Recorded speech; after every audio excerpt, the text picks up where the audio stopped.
Hello everyone, welcome back to my YouTube channel.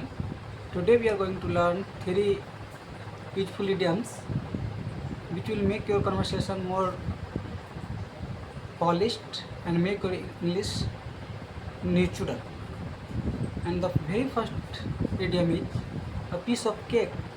It means very easy.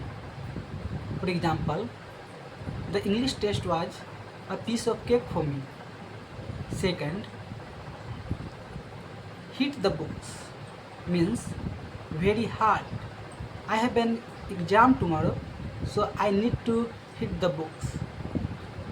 And last but not the least, once in a blue moon means very rarely. His uncle visits him once in a blue moon.